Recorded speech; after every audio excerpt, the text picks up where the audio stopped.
Hi, this is Betty Fikes Pillsbury, and I've had a request from BJ to explain some of the stitches and some of the threads I use when working on driftwood. The first thing I'd like to say is that I was inspired by Sally from We Folk Studio, who does amazing work. You can go to her website and she has tutorials.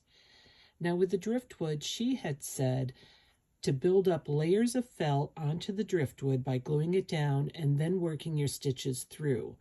I had a little bit of difficulty with that because of arthritis and other hand things. So what I do is work on felt first, very tiny, teeny pieces of felt, do my stitches on it, and then glue it into place. For instance, for this piece here, I basically figured out the shape that I would need for the felt, cut that out, and then added all sorts of French knots and various threads and colors to fill in that space.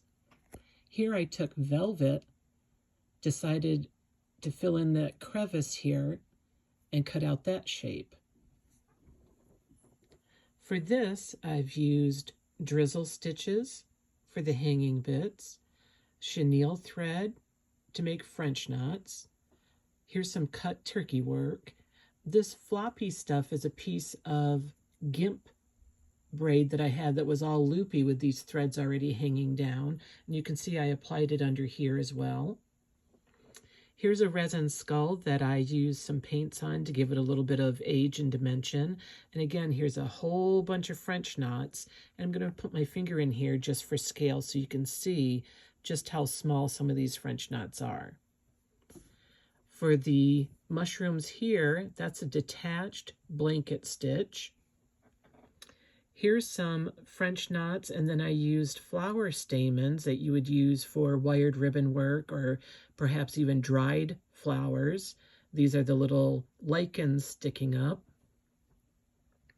Here I've used bullion knots, more French knots in various colors. I've put a stack of stones here. I glued those together. And here again, you can see how some of the work is very tiny with bullion knots, French knots. Here again on this carpet.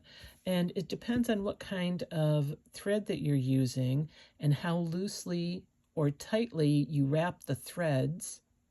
And here you can see more drizzle stitches.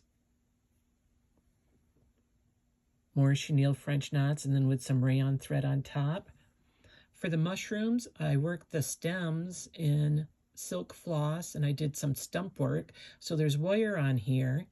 I stitched the circle, cut them out, and then attached them to some florist wire and put it in the groove that was naturally in this piece of driftwood, and then added French knots to fill up that seam, cut turkey work. And here are some of the threads.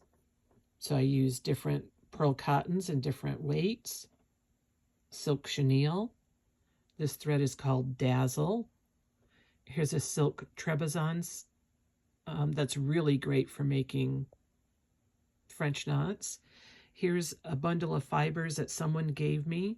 So it's various materials, rayon, silk, cotton, wool, good old cotton floss, and some silk floss. So using your imagination and a little bit of creativity, you can turn driftwood into fantasy landscapes. Enjoy.